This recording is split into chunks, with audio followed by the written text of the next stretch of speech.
Vandeham Sri Guru Sri Yuta Padakamalam Sri Guru Vaishnavangscha Shri Rupam Sagrajatam Sahagana Raghunatha Vitam Tam Sajivam Sadvaitam Savadhutam Parijana Sahitam Krishna Chaitanya Devam Shri Radha Krishna Padan Sahagana Lolita Sri Vishakhan Vitanscha.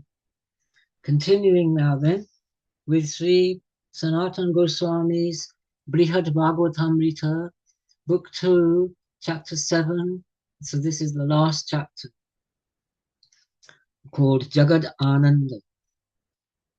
Sri Sarupa said, Bho Brahman, you have heard about the true transcendental means and the highest spiritual attainment, life. Now you yourself should contemplate upon it and be accordingly rewarded. Bho, the great one among the Mathura Brahmanas, a thirsty soul for Vraja Rasa, by the blessings of the Devi, Sri Radha, I assure you that soon you will be favored with that paramount gain in life as I had. I find for you the favorable wind is blowing, therefore the bud of the blossom of your heart will be soon fully unfolded. The little that is wanting in you is going to be fulfilled soon, as I see. Sri Bhagavan is fully gracious upon you. Secondly, by the command of Sri Radha, I disclosed before you the whole esoteric treasure and also of his associate devotees which I experienced in life. Not only that, the paramount transcendental amorous sports which are beyond my experience and which brings ecstatic trance to the fortunate self soon is also spoken by me. The great God Sri Krishna made such leelas swing in my heart and forthwith inspires me to unfold every secret of it unto you. Now, I observe that you have got undoubted by unalloyed love for listening to the glorious pastimes of Sri Krishna, which I have narrated before you. So this is also a locus standi of your good disposition. Above all, this morning, Sri Radha herself commanded me, so saying, O Sarupa, my devotee Mathura Brahmana is now directed to approach my kunja, sportive grove. You alone go and meet him, and accordingly advise him. Make him endowed with the choicest blessings of Sri Krishna, so that he may get a full consolation of his yearning heart. Thus, commanded by Sri Radha, I, in an ecstatic mode, hurriedly came here to meet you, even leaving the joy of Sri Krishna's companionship. Sri Parikshit said, O mother, although Sri Sarupa almost exhaustively spoke about the most hidden esoteric aspects of prema bhakti to the Brahmin, yet the Brahmin could not feel the ecstatic rapture of the prema in his yearning heart. But lo, soon Sarupa blessed him with placing his palm on his head. At once the Brahmin became enraptured with all ecstatic perturbations of prema bhakti, and by dint Sri Sarupa's direct grace, charged the dynamo of his soul of the Brahmin with the highest potential voltage for the perfection of his spiritual realization, with ecstatic rapture, and at once the whole Leela of Sri Krishna with its paraphernalia was projected into the unstinted soul of the Brahmin. He could visualize everything that Sri Sarupa transmitted to the battery of his transparent and pure yearning mind. Now Prema Bhakti began to swing in his heart and inundated him into the ocean of bliss. So this is actually Bhakti Shaktipat. Is it? Well, what's going on? He's touched him. He was lost it. He wasn't feeling it. He's then touched and then he feels it. It's through the physical touch of his hand on his head that this is happening. Very good. Oh, what a paramount glory of the association of a single-minded devotee of Sri Krishna. Ah, soon Sri Sarupa touched the Brahmin at once like an electric current with the highest potential voltage. It surcharged the Brahmin with ecstatic rapture of Prema Bhakti, which cannot be had of otherwise. Ah, this blessed Brahmin now began to float in the current of the nectarine blissful ocean of Sri Krishna Prema and cried out, Ha Krishna, Ha Krishna. All the 8 symptoms of ecstatic perturbation were manifested in his person and repeatedly supplicated to Sarupa, so saying, kindly show me once that Lord of love transcendent.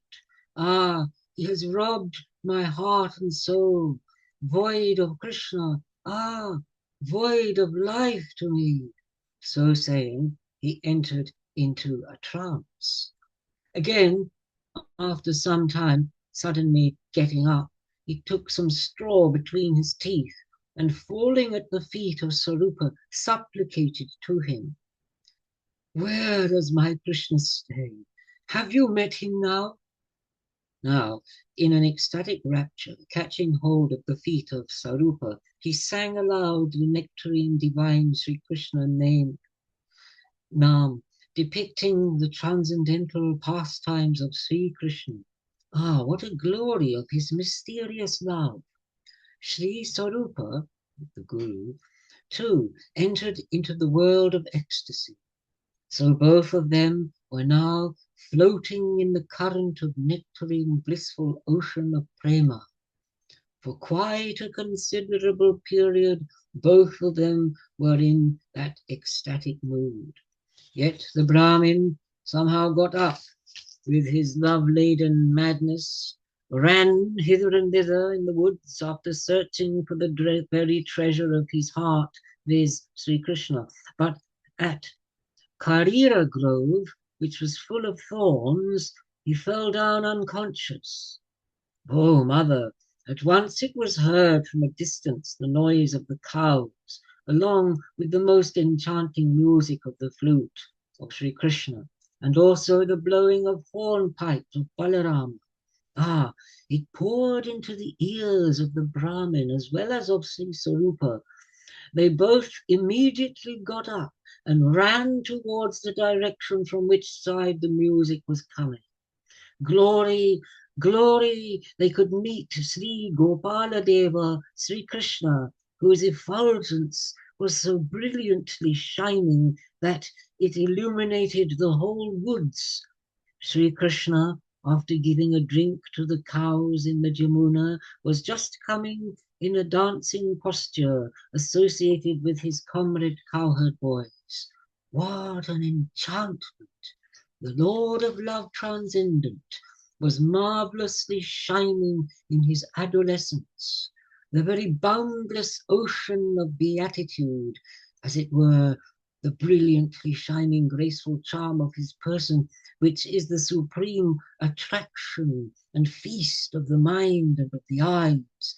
The charming, beautiful aspect of his person is as such as if in every moment it becomes more brilliant. All the 32 glorious signs are visible in his body. There are kadamba flowers on his ears. There are pearls besetted in his conch-shaped neck and peacock tails on the crown of his head.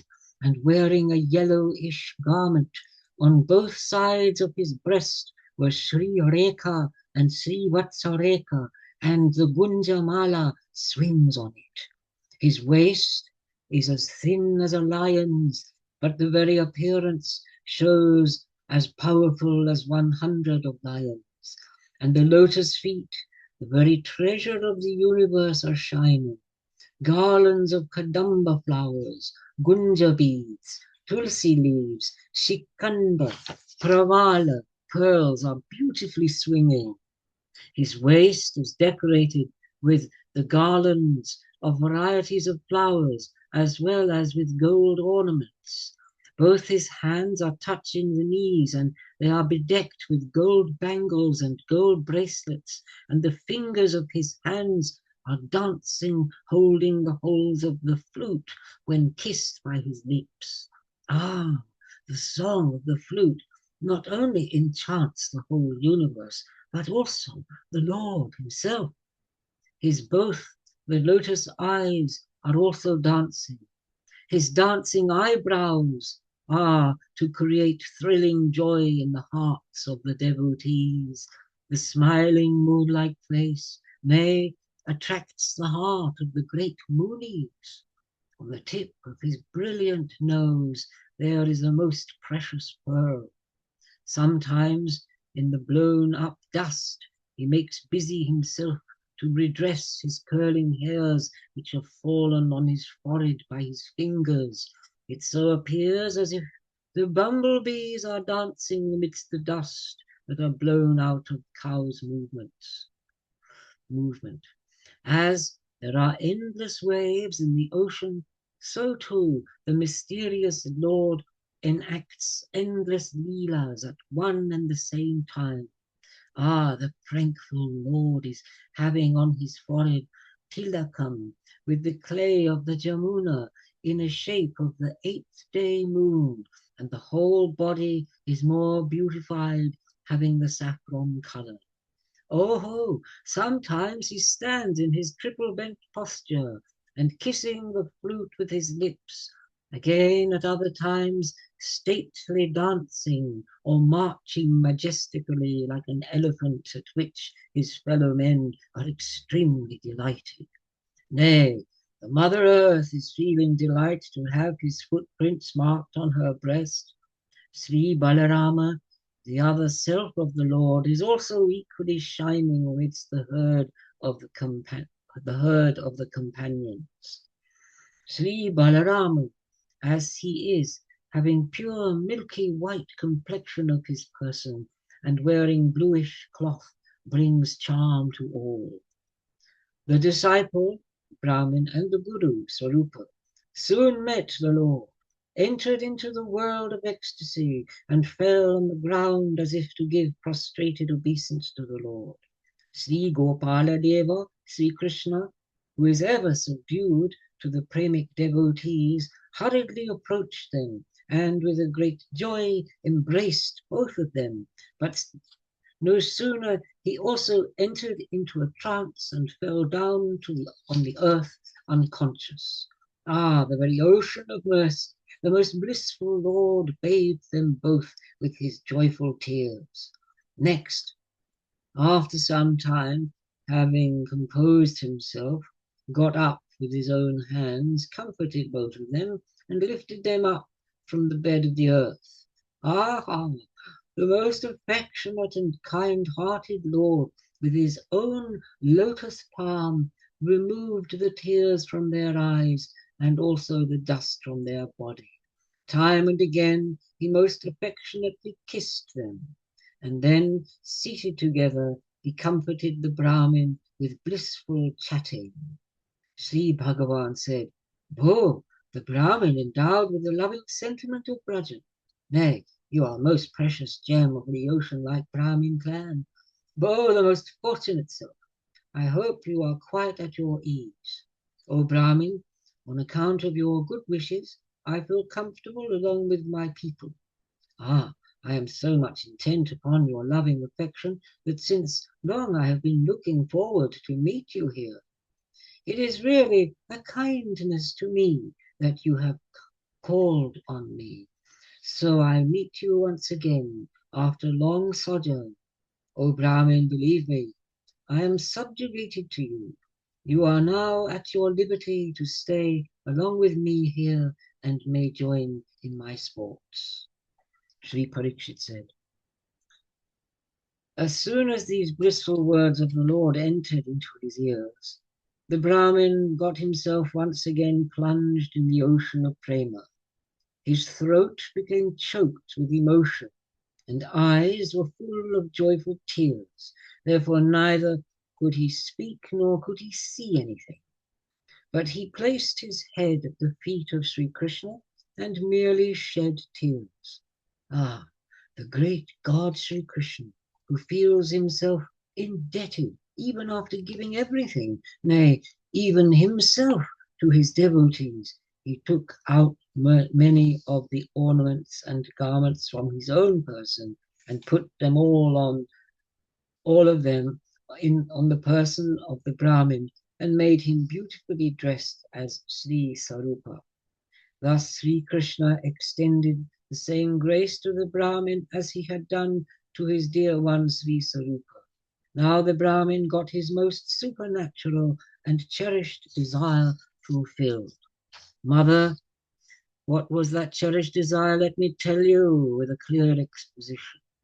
Now you see, Bhagavan says, he who has bestowed his mind on me, Sri Krishna, no more aspires for the position of Brahma, much less for the realm of the great Indra, still less for the sovereignty over the entire globe, rulership of the subterranean world, or mystic powers acquired through the practice of yoga.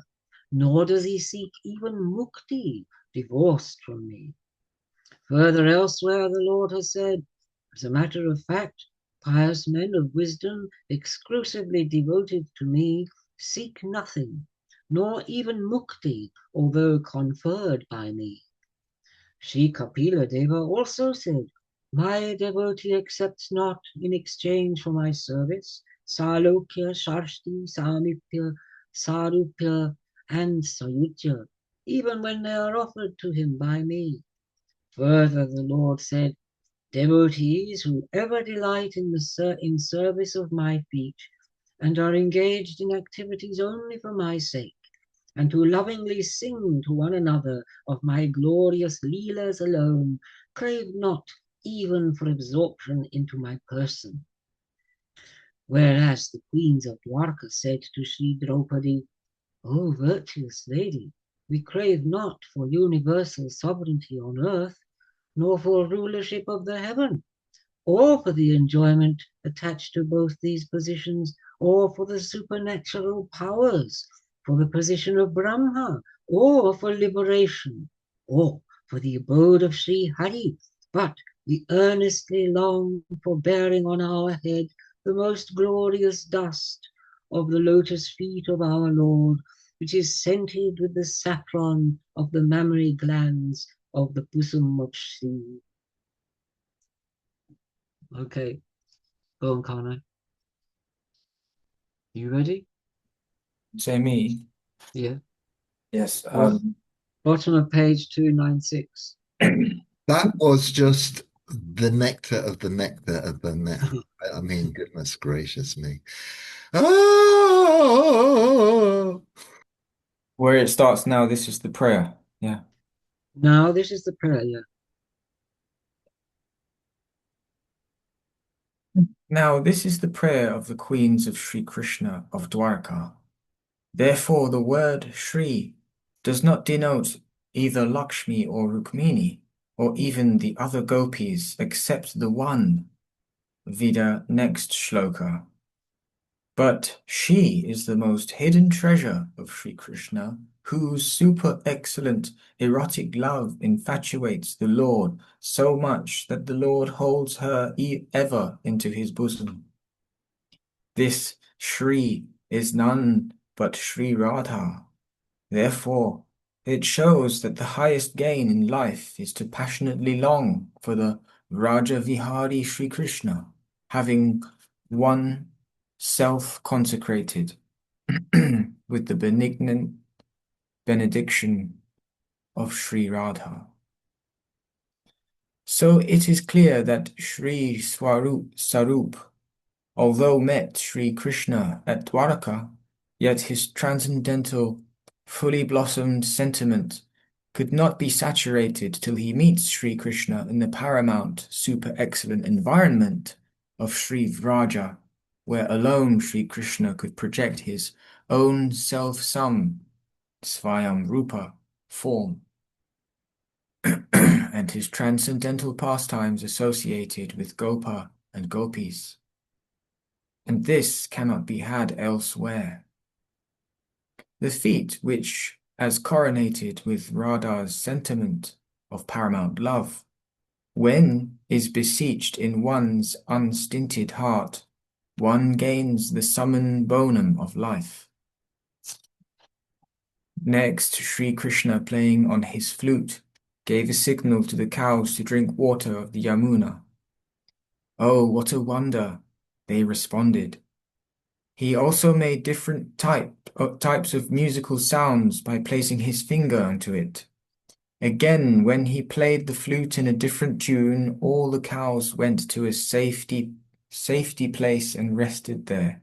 In the meantime, Sri Krishna, accompanied by Balaram, along with him, and entering into the water, sported with them. Oh, what a merrymaking! They pooh-poohed each other by thumping into the water and sprinkling it into each other's eyes. Sometimes he defeated Sarupa and Again, other times he accepted a defeat at their hands with a feeling of joy. Sri Krishna, along with others, sometimes swimming against the high current of the Yamuna, at time following the current. Even then, they were creating some pleasant sound by thumping into the water. Sometimes Sri Krishna was hiding himself into the bluish water of I'm going to say Jamuna from now on, because I think that's how you say it, which had similarity with the hue of his own body. Again, sometimes he disappeared behind the blue lotuses. But his cowherd friends, to whom a twinkling of an eye of separation from him is a void of life, they, when could not trace him, raised a hue and cry, at which the witty lord came out from his hidings with a loud smiling. Ah, the friends, as if got back their life, and with a joy swam towards him again, and again started a variety of sports. Sri Krishna made a number of garlands out of the flowers blossomed in the waters, stringing them with the stems of the lotus, and put them on his friends, and they too did accordingly. Next, finishing their sports, into the water of the Jamuna they got up, and sat on the fine sands of the Jamuna bank for their noon repast. His countless fellow-men were made to seat in numberless circular rounds, seating himself along with Balaram in the center. There was a mystery that although there were innumerable circles, but every one felt he was at the closest vicinity of Sri Krishna. What a divine manifestation that all of them were observing his face only. Hip, hip, hurrah! Sri Krishna, out of joy, went round and round in a stately dancing, and began to distribute very many eatables, which were brought from their homes by his friends, including those which were sent by Mother Yashoda for him.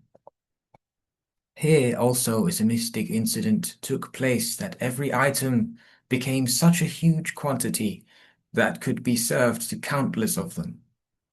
Nay, all varieties of tasty fruits were collected from the trees of Vrindavana and were also served to them. Sri Vrindavana is characterized as such that at all times, all types of fruits and flowers were produced in the trees there. The most beautiful Lord, by his own hands, distributed to his friends the juicy fruits, palmyra fruits, bilvas, badaras, amlakas, coconuts, jackfruits, grapes, plantains, nagaranga, pilu, kariras, dates, roseberries, pomegranate fruits, and many others. Lo, while he was distributing them, he was putting some of them into his own mouth. Oh, oh, what a charm of the love of the cowherd boys that they tasted each of them first, and then the tasted fruits every one of them puts into the mouth of Sri Krishna, saying, "See, Krishna, how tasty is this one?" Sri Krishna too at once eats them with the remarks, "Ah, very good, very good. I like it very much," and smiling. Finally, he served to all of them sweet and sour taste drinks, including curd, buttermilk, and varieties of other sweets. And then the pure water of the Jamuna in gourd pots. He too took everything. The blissful Lord of Beatitude made such a merrymaking on the fine sands of the Jamuna, associated with his own fellowmen. After finishing the repast, all washed their hands and mouths. Next, the Lord again began to serve his comrades there the scented betel leaves with nuts and other varieties. Some of these materials were brought from their houses, and some were collected from the woods of Sri Vrindavana. His fellowmen also made garlands of tulsi and of varieties of flowers such as tulsi, malati, jati, malika, kunda, kubchaka, lavanga, ketaki, jinti, madhavi, white utica, kanchana white and red karavi, white and red lotus, palasha, navamalika, oda, damanaka, kadamba, nipa, vakula, nagakeshara, punnaga, champaka, kutaja, ashoka, mandara, karnikara, asana, arjuna, patala, priyaka, and of very many other flowers with its foliages. They presented all these at the hands of Sri Krishna when he again distributed them to each one of them, and also he decorated himself with some of them. Next, all those friend devotees of Sri Krishna collected sandalwood, musk, kumkum, camphor, and many other scently materials from the woods, which they prepared as paste with the help of some rubbing stones, and then they applied it to their body. Next, Sri Krishna lied down in the bower on a very fine and soft bed made with the foliages and flowers, and keeping his head on the lap of his dear one Sri Ram. Pleasantly the wind was blowing with the carrying fragrance of the blossoming foliages, and the bees were humming with their merrymaking. Others among his followers, some were combing his most beautiful curling hairs, one pleasantly singing melodiously to his delight. One were massaging his lotus palms and the legs, some others were fanning. Thus the Lord rested for a while. The Lord created some fun cutting jokes with them. Thus the Lord, along with Sri Balaram, spent some time there. Now the cowherd boys, in a superfine cultural taste, decorated him with the ornaments made out of flowers and foliages.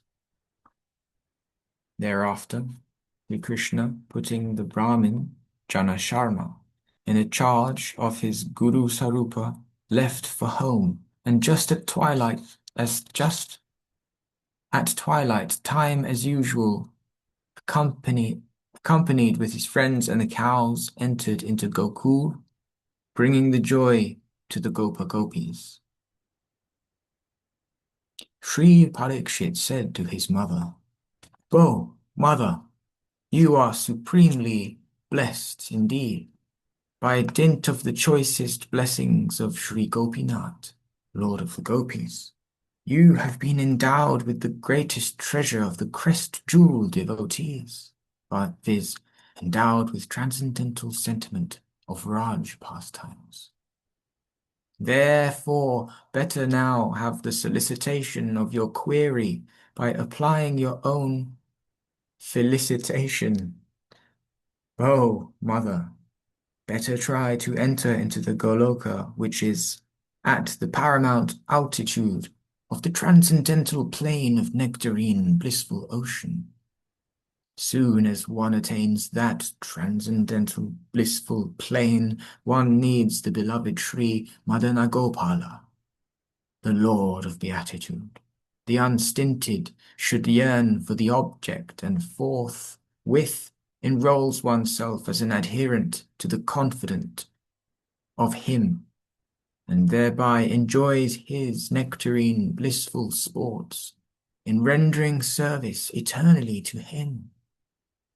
But although this Mathura circle is the very replica of Goloka, yet on attaining this Mathura, one may not have the vision of Sri Madana Gopal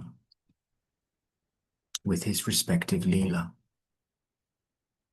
On the contrary, when one fortunately becomes an adherent to a most favorite confidant of Sri Madana Gopala, and if that dear one bestows his special grace unto him, then only at any time the Lord may be kind enough to make his manifestation of respective sports before the fortunate self. Therefore, mother, be fervent to the consecrated with the glorious feet, dust of such an ardent and adherent confidant devotees of Sri Madana Gopal.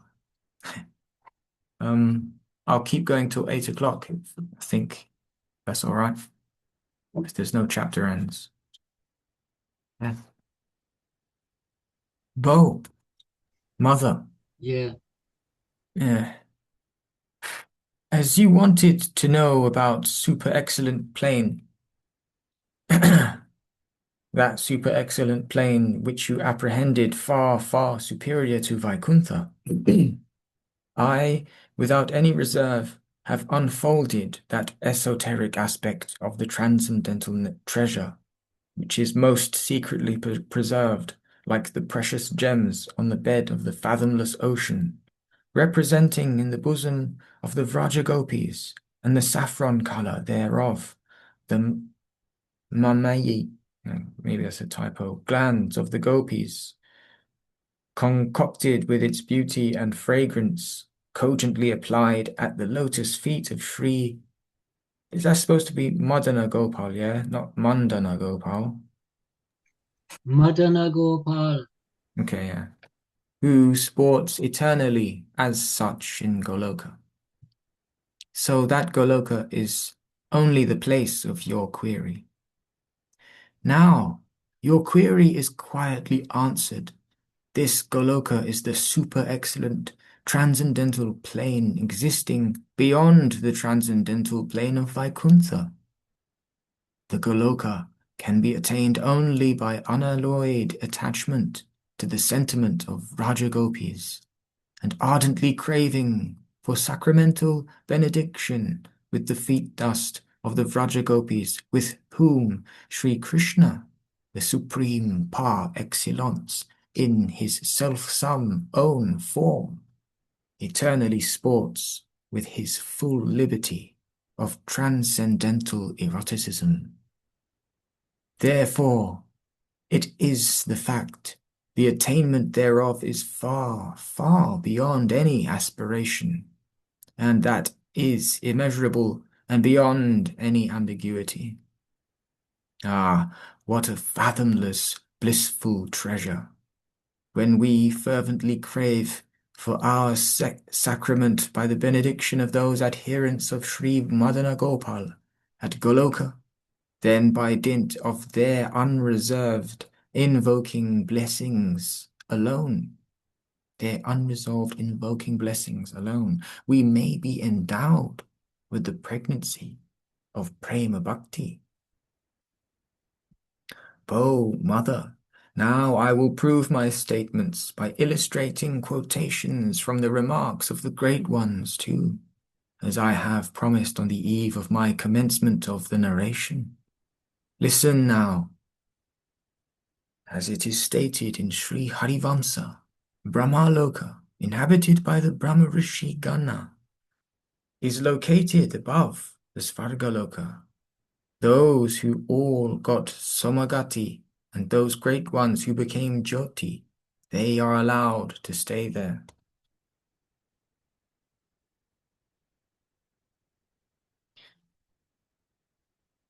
It's 8 o'clock. I can keep going if you would like me to. It looks like a lot of. Just keep going. Just keep going a bit more. All right then. A bit more. Sure, It's you going to stop be me a lot then. of quotations now. All Okay. quotations from now. What do you recommend, madam? Whatever. I'm What? just saying. Yeah. Yeah, Okay. let them carry on. Guna Yeah. can have a go as well. All right, I'll carry on for a little bit longer. Okay. In the Bhagavat, it is stated that the sphere of the earth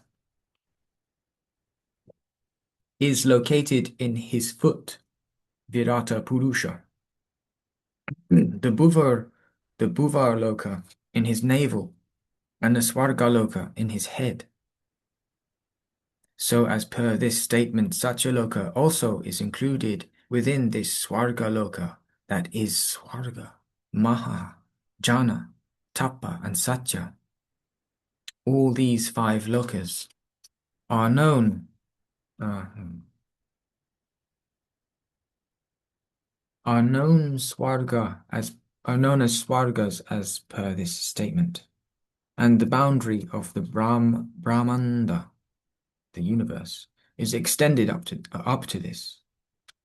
Above of this swarga is Brahmaloka or Sri Vaikuntha, which is the transcendental plane and is the abode of the supreme Brahman, viz. Bhagavan. In the Gita, Arjuna says, Krishna, you are the Prema Brahman, the supreme Brahman, and your abode is at the highest transcendental plane. So Sri Krishna is the Param Brahman. Now, again in the Bhagavat, we find Mudhabhi Satyalokastu Brahmaloka Sanatana. Satyaloka and the Sanatana Brahma Loka are existing in his head.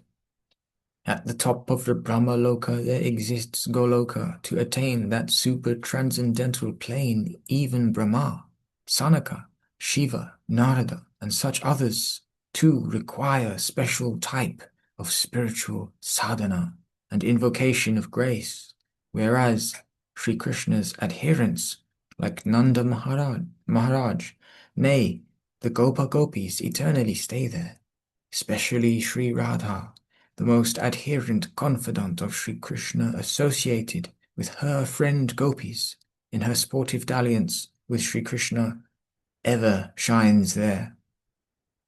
That Goloka is the highest plane of transcendence. It is above Sri Vaikuntha, and that is the eternal sportive land of Sri Krishna. Even Sri Brahma could not speak exhaustively about the glory of this Goloka. People observing austerities and restrained life here on earth acquire virtue, and after the death, by dint of that acquired virtue, they may accordingly go to any upper world from Swarga to Satyaloka. And those who observe with steadfast devotion the worship of Sri Vishnu, having their minds concentrated on Sri Hari after the death, go to Brahmaloka, viz. Sri Vaikuntha. This attainment of Sri Vaikuntha is known as Paragati. final attainment from where there is no return, whereas the Gopa Gopis eternally remain in Goloka, and no sadhana or spiritual practice can be augmented in tantamount to the attainment of this super transcendental plane of Goloka.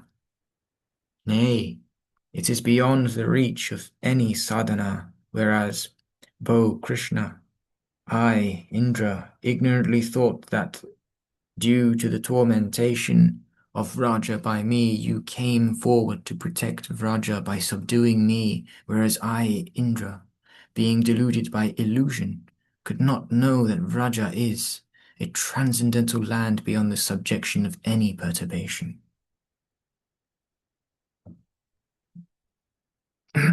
Again, in the Skanda Purana, Sri Krishna himself has said, Vo Konteya Arjuna, as such I make very many incarnations of my own, and accordingly as Purushottama, the Supreme Person, I perform different leelas on this earth, as well as in other worlds, including Brahmaloka, whereas I eternally remain with my transcendental self-some own form, the Swayam Rupa. In Goloka, which is the paramount altitude of transcendental planes. As elsewhere it is stated that Sri Maturayancha Nityam Sanhita Harihi, that Sri Krishna, that Sri Hari, Sri Krishna, the Supreme par excellence, eternally remains at Sri Mathura circle, which is Vraja. Therefore, it is further proved that Goloka is the super excellent transcendental plane, as Sri Mathura circle of Vraja is its very replica.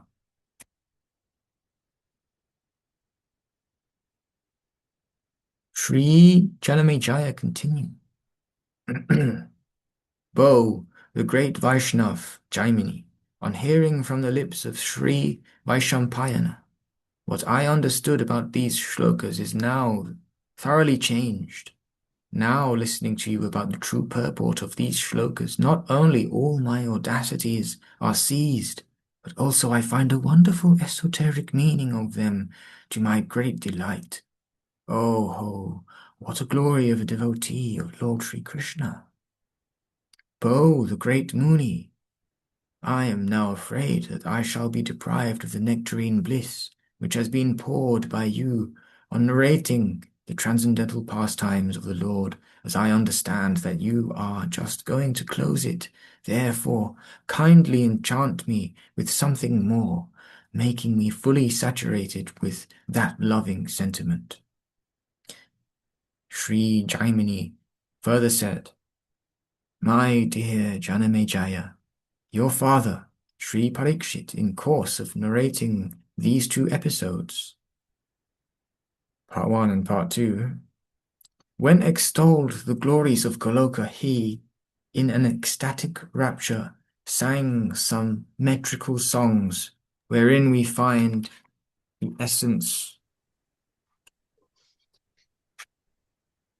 of all the Shrutis and Smritis.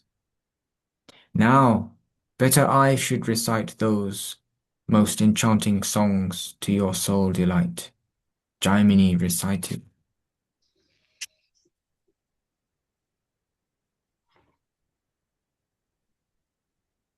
Should I just keep going? The page looks quite wild.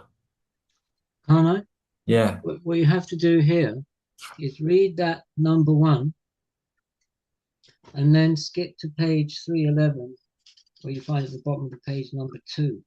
The rest of the text intervening is all kinds of commentaries and stuff, which we don't need to follow this. Right?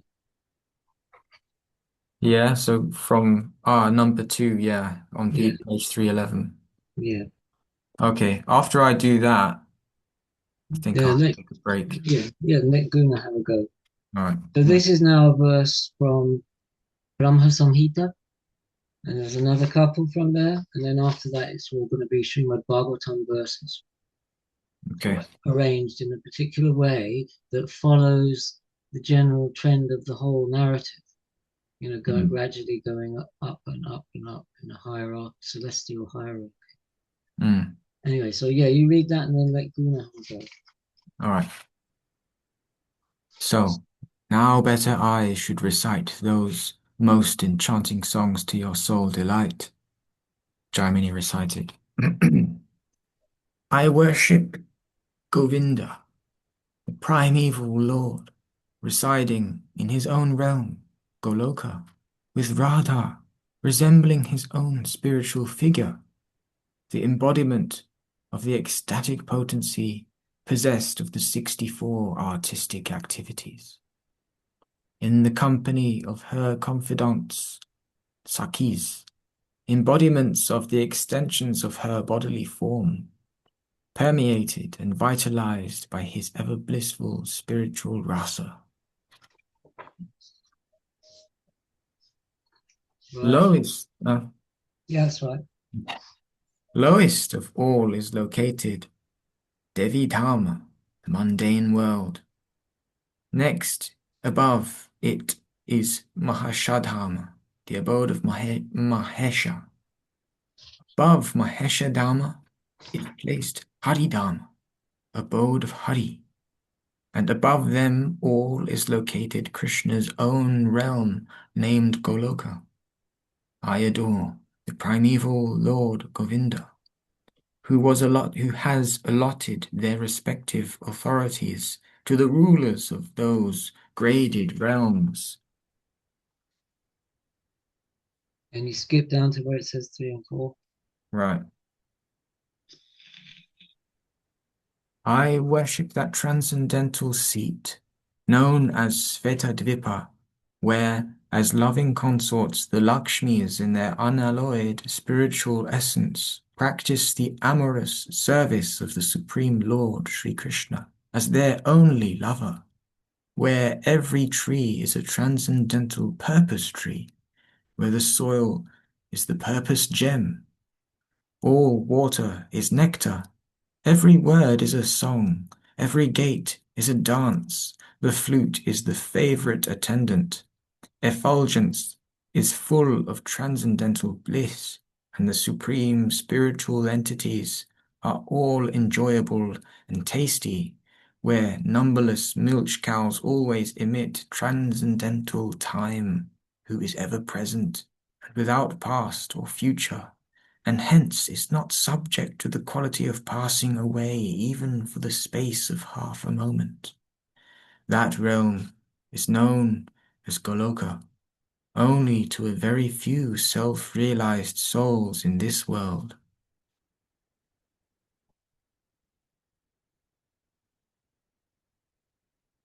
Where does it continue from there?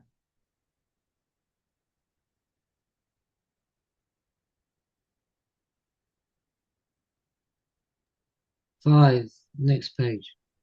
And then after that, they're all together. Okay. Yeah, I'll stop after this.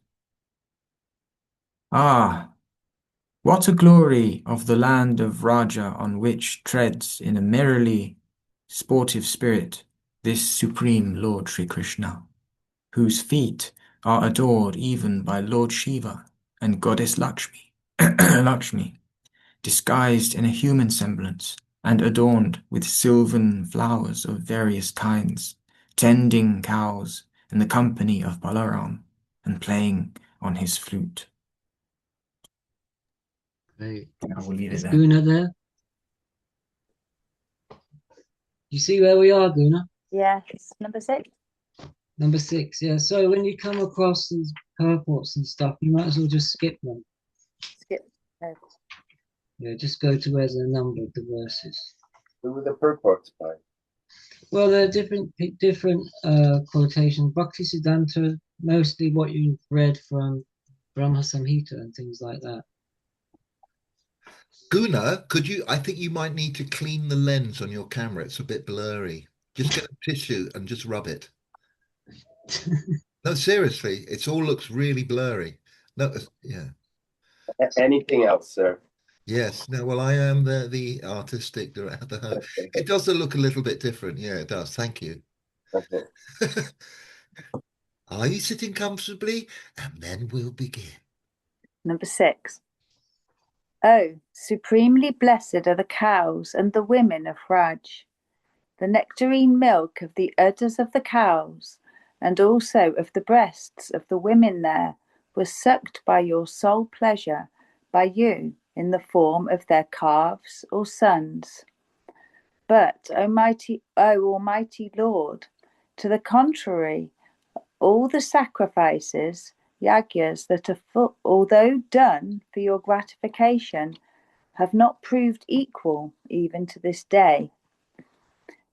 7. Wonderful and remarkable is the fortune and good luck of Sri Nanda Maharaj and the inhabitants of Raj, to whom Sri Krishna, the Lord of love transcendent, is an eternal dear one, darling. Number 8. How it is possible to speak justifically about the supremely blessed good luck of these cowherd boys of Raj, who constantly enjoy your close companionship and drink deep the beauty of your entire self. However, let it be left aside. Even we, the 11 gods representing as the presiding deities of 11 senses, including I, the Brahma, and also Shiva, who enjoy only a part of your beauty, that too in the shape of the fragrance, etc., of your body, through the respective senses and organs of the cowherds of Raja, deem ourselves highly blessed on that account. 9. That will be my greatest fortune, whereby my birth is ensured in any species whatsoever in Gokul on this earth, and much more so in the woodland, Vrindavan, with the privilege of bathing in the dust of feet of any of the residents of Raj, whose life and everything else, of course, is Lord Sri Krishna, the dust of whose feet, as a matter of fact, is only being sought after by the Shrutis, Vedas, but has not been attained even to this day. 10. Bo, Bhagavan, our mind is puzzled to think where and what reward other than yourself, the very embodiment of all rewards, will even you bestow on these inhabitants of Raj, whose house, wealth, near and dear ones, body, sons, life and mind exist of you alone. When even Putana with her family was called to your presence alone. O the blissful Lord, by virtue of her merely putting on a guise of a mother, so when you feel yourself indebted to the inhabitants of Braj, even though you have given yourself to them, then how can I speak about their greatness? 11. O Krishna, attachment to the material objects rob us of our spiritual wealth. The house serves as a prison, and infatuation acts as a fetter only so long as we do not become your devotees. 12. Bo, the venerable master, although you are the transcendental God and therefore beyond the phenomenon, yet to flood the heart of your devotees with the nectarine blissful current of your humanized pastimes, you condescended to make your sports like a born human being. 13. O great God, let those alone who claim to know you, let them say so. What is to be gained by talking much about them?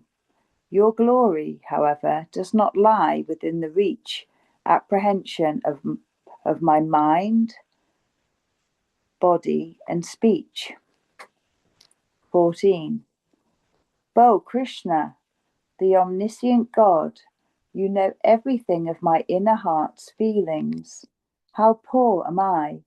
What can I speak of your glory? Viz the greatness of the love of your Vraja lovers. It is only known to you and none else. You alone are the protector of the worlds. Therefore, I offer myself totally unto you. 15. O Krishna, you, like the sun, bring joy to the lotus of Vrishni's race, and like the moon swile the ocean in the form of the earth, the gods, the Brahmins, and the cows. You, the dispeller of the darkness of pseudo-religion, the enemy of the Rakshasas on earth. O Lord, you are worshipable to all, including the sun god. Let me fall time and again with my self-surrender at your lotus feet, so long I live till the end of the kalpa, the cycle. 16.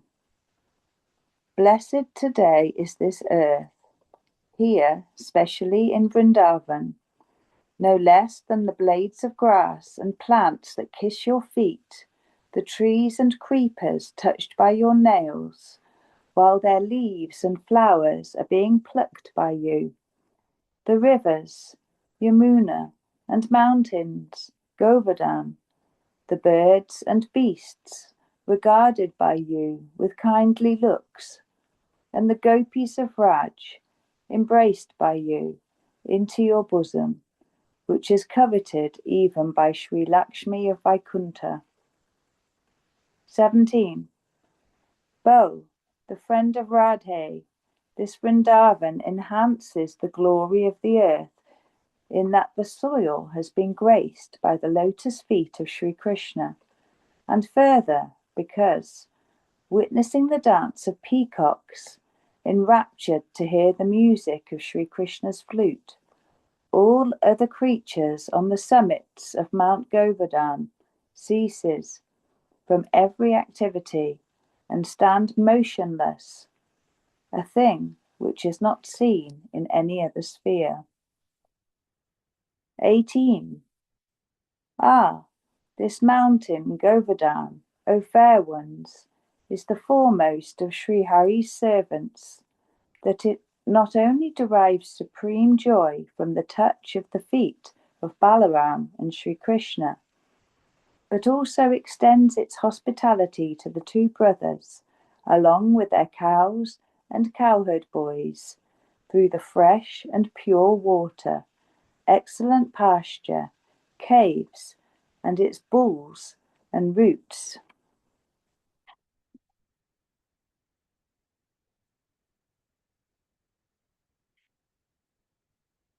There's a note. Here, due to natural characteristic of humbleness, the gopis, with their love-laden poignancy, feel themselves not so fortunate as the Govardhan, who at the very approach of Sri Krishna, along with his fellow men and cows, provides everything to his sole delight, not only to his, but all of his dear ones, as well as to the cows, everything that is required for them. Lo, if we could become Govardhan, then we could hold his feet into our bosom, and what a glory! When Sri Krishna plays on his flute, kissing by his lips, the stone of the Govardhan gets melted, whereas fie unto us, our stony hearts do not get melted. Ah, unfortunate as we are, not able to render our service to him as such. So here, Sri Parikshit represents in him the yearning sentiment of love-laden gopis. Now the king, in his love-laden heart, having portrayed the manifestation of whole Vraj Leela, expresses the feeling of his sentiment, augmenting the sentiment of lovelorn gopis in the following 41 shlokas. Dina, would you like to read? Dina? Ina hasn't got the book. Oh, I can carry on then. Yeah, that's lovely, Guna. Yeah, I don't have a copy yet. Oh, okay. Okay. Madan, did you want to carry on?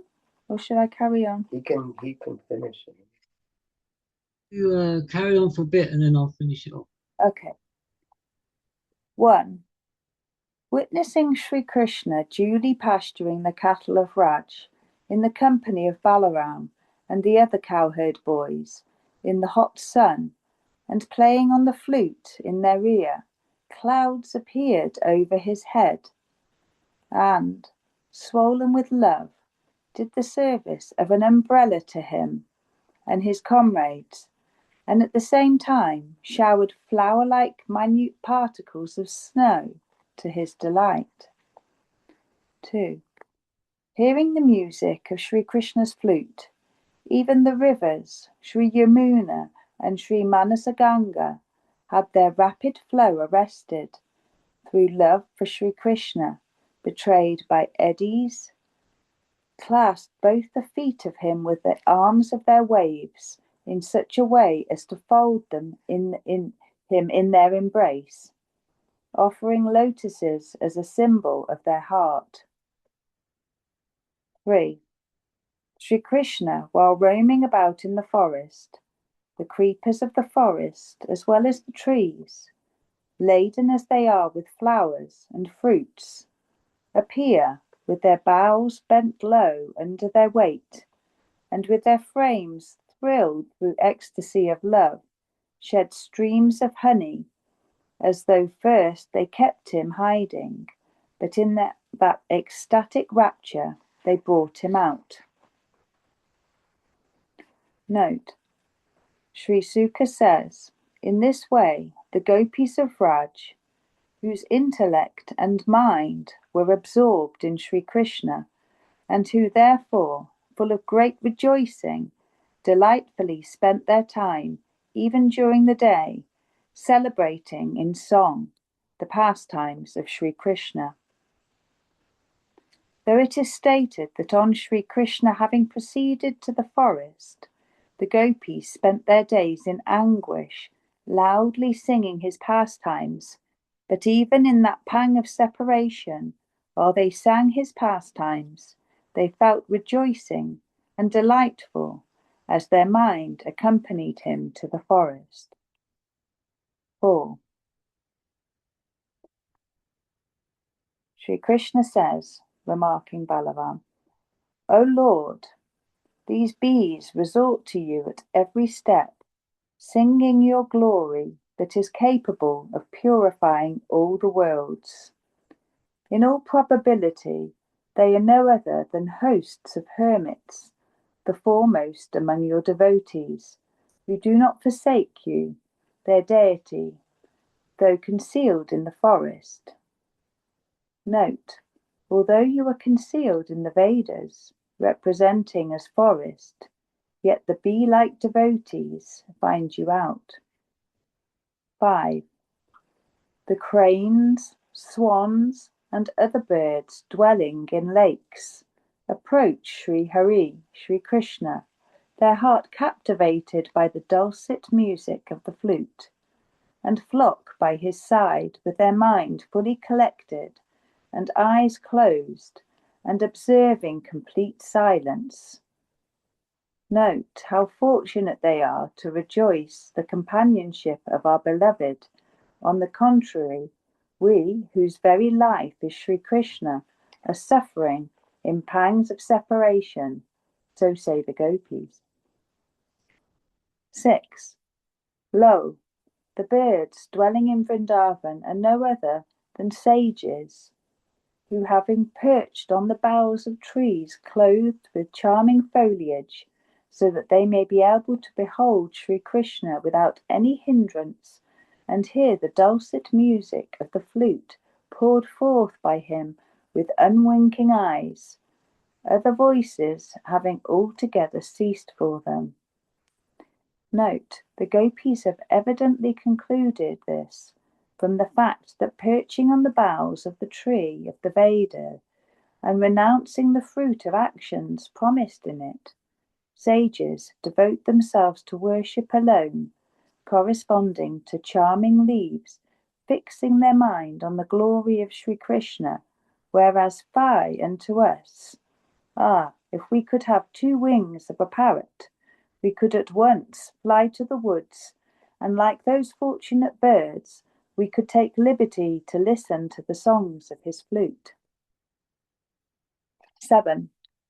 Lo, Shaki, blessed indeed are those female deer, though stupid of mind, that, on hearing the music of the flute, offered in the company of the male deer, worship, performed through their loving glances to the darling of Nanda, who has put a wonderful garland. 8. Drinking with the cup of their ears, standing erect, the nectar-like music of the flute flowing from Sri Krishna's lips, and hugging Sri Krishna in their mind on his entering it through their eyes.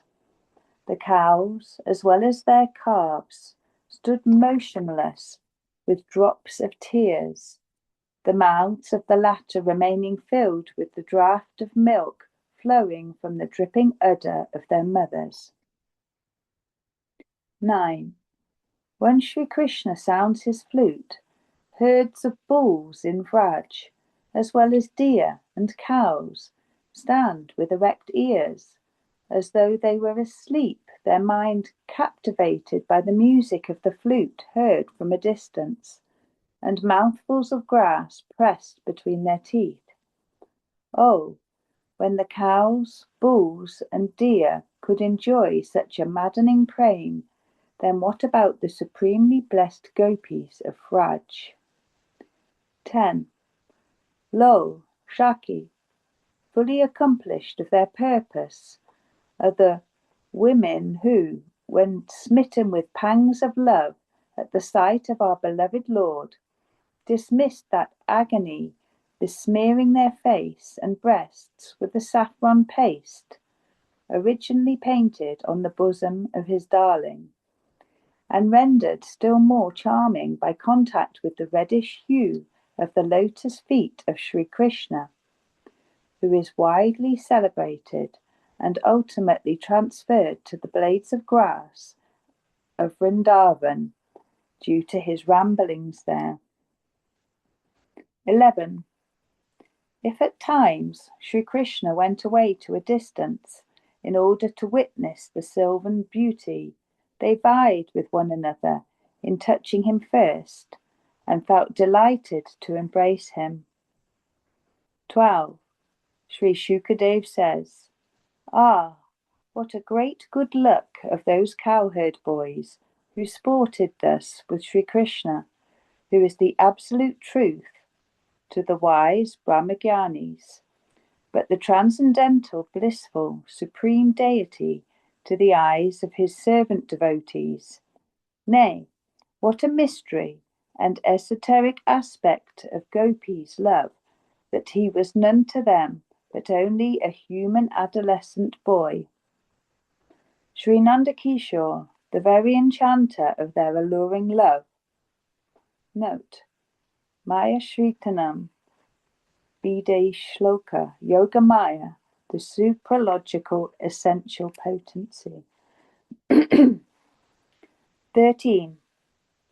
Beyond the following, how can it be possible to describe the great luck of the inhabitants of Vraj, within the range of whose vision stood in person the selfsome Lord Vrajendranandana Sri Krishna, the dust of whose feet cannot be had even by adepts in yoga who have controlled their minds by rigid austerities continuously through many lives.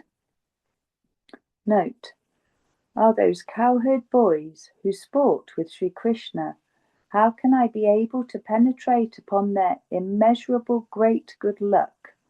May it is even possible to describe the great fortune of the lowest creature of Raj, the favour he got from Sri Krishna but could not be availed of, even by the great yogis in their contemplation. 14. Overcome with fatigue in combat with the cowherd boys, Sri Krishna sometimes lays down in beds of tender leaves, prepared by his friends, at the foot of a tree, with his head placed on the pillow-like lap of a cowherd, lap of Sri Dam, brother of Sri Radha. 15. Some boys knead the feet of Sri Krishna, while others fanned him. With their minds steeped in love, others gently sing songs befitting the occasion and pleasing to the mind of Sri Krishna. Note: Krishna becomes many in his manifestation, and they on separate beds made by different boys, accordingly innumerable boys, a chance to serve him at a time without any interruption. But mystery behind this Leela is that each boy thinks that he alone is given a chance to do the respected service. 16. Sri Parikshit said, "Bo, Brahmana, what meritorious act did Nanda perform so as to deserve such great fortune that Sri Krishna became his darling? And what did the supremely blessed Yashoda do, whose breast Sri Krishna, the supreme God par excellence, sucked?" Note: even Sri Krishna's showing Vishvarup to her, Yashoda, could create no change in her mind to convert her into a worshipper of him. On the other hand, she felt a deeper love for him to suck her breast. Sri Krishna himself says, "She is always aware that I am her little darling and nothing else." 17. Bo, Bharat, Sri Nanda and Sri Yashoda, having received Sri Krishna as their son, became supremely blessed among the cowherds of Braj. 18. Bo, the jewel of the Kurus, the noble-minded Sri Nanda, on his return from sojourn Mathura, took his son, having heard about the episode of Putana, in his arms, and smelling him at his head as a token of love, experienced supreme bliss. The infant child could kill the gigantic Putana. Such majesty could not create any change into his mind. 19. Perceiving the overexertion of Mother Yashoda, whose body was bathed in perspiration, the wreaths tied around her braid fallen down, Sri Krishna allowed himself to be tied up by her out of sheer compassion. 20. Oh, what a glory of Yashoda! Neither Brahma, nor Lord Shiva, nor Goddess Lakshmi, who has her shelter on his breast, received such a grace from Sri Krishna as Mother Yashoda did. Sri Krishna, who is the very bestower of release, became tied up at the hands of Yashoda. 2021. Bo, the king, Parikshit. Rebirth, which results from ignorance, could never be possible in the case of those cows and mothers that incessantly looked upon Sri Krishna as their son, nay, whose milk, oozing out of parental affection, the divine son of Devaki, the bestower of liberation and all other blessings, sucked to his heart's content. Note: Bhagavan Sri Krishna gave mukti to Putana. Then how those who had parental affection towards Sri Krishna could merely get mukti, nay, their place was still higher? Oh, what a glorious divine merit they possessed, that Sri Krishna, although was born as a son to Devaki, yet first he did drink the milk from her breasts, whereas at Vraj he sucked the udders of the cows. When Brahma stole the cattle and cowherd boys, he became himself calves and cowherd boys and drank the milk of their respective mothers. So these cows and cowherd women had better favour from Sri Krishna than Mother Devaki. Guna, Yeah. it's nearly finished. Well, you carry on from here then, Madanji. Krishna Yeah. Bhakti is such that one becomes more and more greedy to taste its nectar. All right. So what I can do is not that much to go. These are all these Bhagavatam verses. So now it's actually 41, although in your book it's 23. Okay. So it's also, sorry, it's also beautifully sensuous, everything. Yeah. Isn't it? Everything is through the senses, smelling Krishna's head, touching this. Everything is holding his hands, hugging, rubbing. Everything is all about who wants the impersonal Brahman when you can actually touch Krishna's lotus feet? You can massage. Oh, God. Anyway. So, well, now it's moving on. So that we've dealt with the Sakya Ras and Vatsalya Ras. So now it's moving on. Gopinam Paramananda Asit Govinda Darshani Kshanam Yugasatamiva Yasham Yena Bina Bhavat. The cowherd damsels took supreme delight when they of Lord Govinda had the sight, deprived of which a brief moment appears tedious as 100,000,000 years. 42.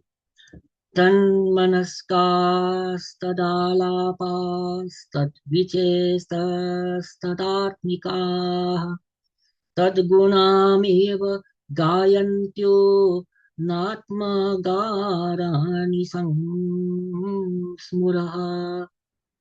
With minds engrossed in him, they held converse about his deeds, his behavior, and rehearse his qualities in loud melodic tones, forgetful of themselves and of their homes.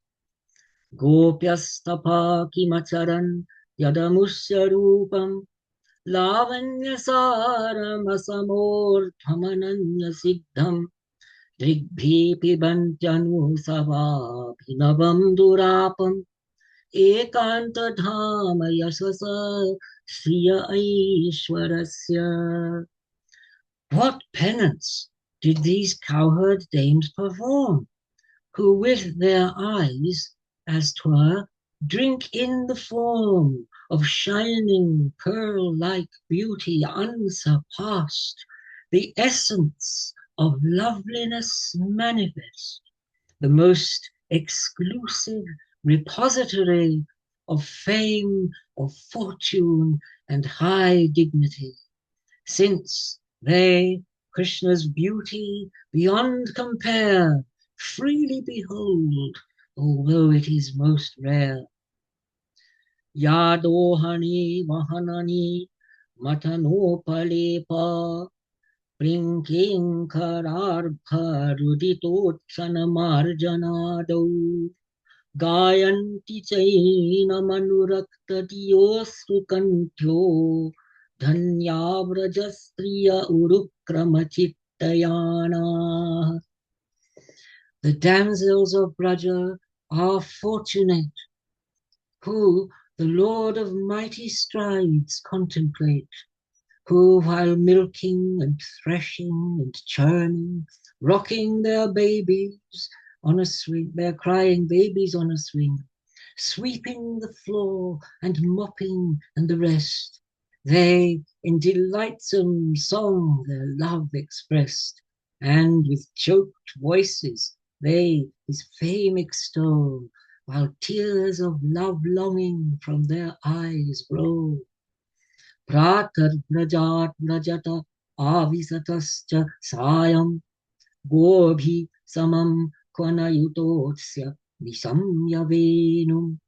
Nirgamya Turnamabala Patibhuri Punya Pashyanti Sasmitamukam Sadayavalokam. When he goes out at dawn of early day from Braja with the herds, he makes his way, and then at eventide along the track to the cowherd settlement he comes back. He played upon the flute while on the path he strode. They came in haste and stand along the road, and due to abundance of supreme grace, receive the smiling glances from his face. Naparayeham iravadya samyujam swasadu krityam vibudhayusapiva yamavajandur srinkalah samvrishya tadbha pratiyatu sadhuna. Krishna speaking. I cannot make requital as is due for disinterested service done by you. Were I a long life of gods to attain, my debt to you would unredeemed remain. Since you have worshipped me, forsaking all the binding chains of home and duty's call, I am unable to the debt to afford. Let your own goodness be its own reward. Gacchodhva brajam saumya pitro no pritimava gopinam madviyogadim matsandeshair vimochaya. Hie thee to Braja, O Uddhava dear. My sorrowing parents revive and cheer. The cowherd damsel's grief you must assuage by conveying to them this my message. Taman manaskamat prana madarte chakta daihika mame vadayatam preshtam atmanam manasagata ye chakta loka dharmascha mad arthe tanpi dharmyaham. They have dedicated for my dear sake mind and breath, and their bodies' needs forsake. They know me as their own beloved one. To me, their lover, their minds and souls run. Whoever gives up worldly convention for my sake, I grant them my protection. Mayi taha preyasam preshthi durasti gokulastriya smarantyonga vimohyanti virahot kantya vibbalah. O dear one, since I did from them remove, in absence of the object of their love, Gokula's damsels in perplexity are oppressed by pain and anxiety. Dharantyati krichrena praya panam katanchana pratyagamana sandeshai ballabhyo me madatmika. These cowherd dames, extremely dear to me, cling on to life with great difficulty, and they suffer severance and burn because I promised I would soon return. Ramena sartham matudam praniti swapalkina mayanurakta chitta vi gada bhavena name yoga tivrada tadrishu sukhaya. What time both Rama and myself were sought, and by Akrura to Mathura brought, these lovesome dames were filled with sore distress, and in naught else could derive happiness. Tastaha kshapaha preshtatamena nita man mayaiva vrindavana gocharina kshanartavatta punarangata hina maya kalpasama babuva. Those nights, O dear one, that with me they spent in Vrindavan passed as a mere moment, but now in separation it appears a moment drags on like 1,000,000 years. Ta navidam mayannu sanga baddaha diyah swamatmanamadatstatidam yatha samadho munayobdito ye nadyaha pravishta ivanama rupi. Although they did not know my supreme state, they were bound in my contact intimate, and were of this and themselves unaware, and for their future state they did not care. As even sages lose identity, as rivers disembogue into the sea, and in contemplation profound subsist, where name and form as such do not exist. 854. Mat kama ramanam jaram aswarupa vido badaha brahmam mam paramam prapa sangachatta sahasrasaha. Me as their fond beloved they adored, but did not know I was the Supreme Lord, and hundreds and thousands attained to me, the Supreme Brahman, in my company. Etah param tanubrato bhuvi gopavadva govinda eva nikilatmani dura bhava vansanti yad bhavabiyo munayo vayamcha king brahma janma virananta katara sasya.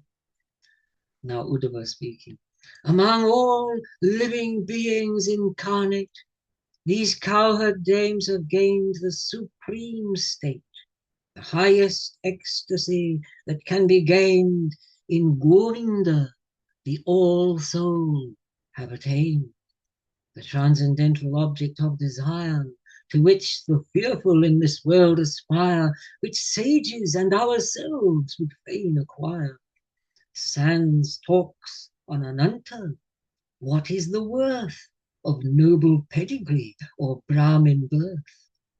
Kvemah striyo vanacharir vabichara dushta krishne kachaisha paramatmani rudha bhavaha nan vishvaro bhajato vidushopi sakshat shreyastanotya gadaraja ivopayuktaha. Where are these dames that roam the forest round, of loose morals, and where such love profound for Krishna in such sentiment extreme, who is the divine Lord and soul supreme? Certes, for one who worships constantly, the Lord shows grace, though ignorant he be, as medicine to the patient bestows a cure, though of its virtue little knows. Nayam sriyonga unitantarate prasada swaryoshitam nalina gandarucham kutonyaha rasotsavesha bhuja danda grihita kantha labdha shisham ya udagat vrajasundarina. Nor Sri, his consort who dwells on his chest, nor lotus-scented nymphs of heaven blessed. And what of others? How may they compare in their fortunes with this attainment rare? While these in festive rasa dancing paced, by his serpentine arms they were embraced. These lovesome damsels of Braja have won perfection and the highest benison.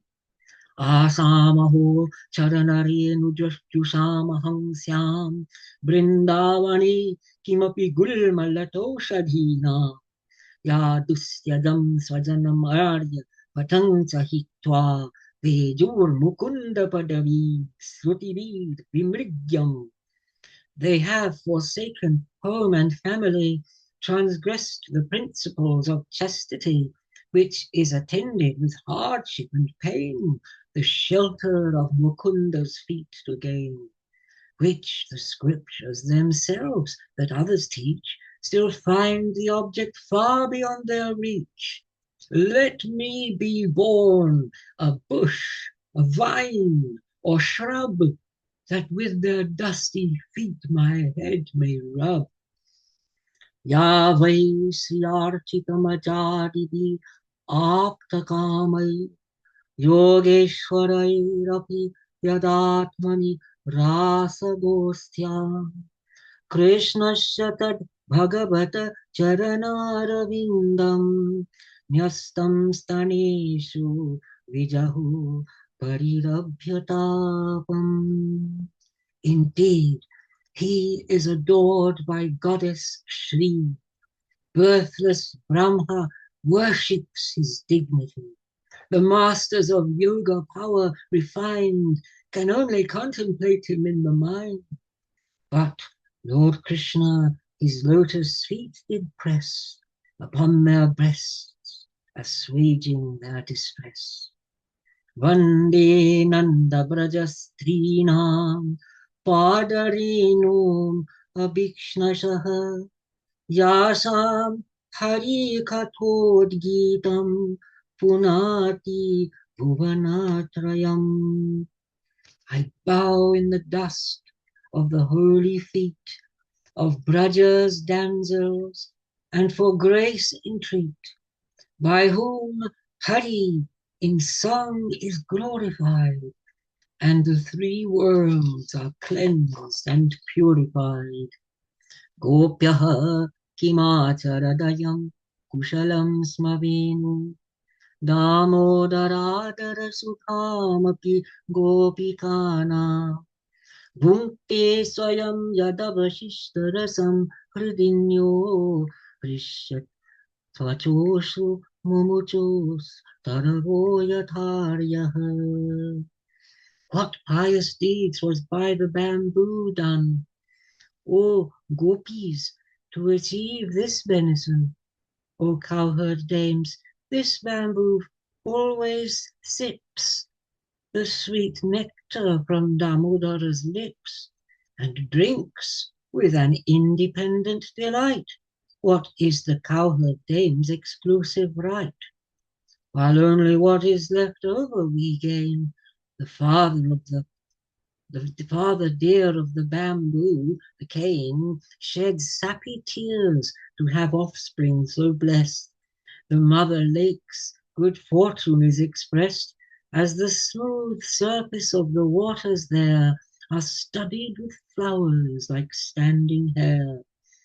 Jayati janani vaso devaki janmavado yaduvara parisat swair dorbirasyanna dharmam Sthirachara vidrinakna susmita srimukhena vrajapura vanitanam vardhayan kamadevam.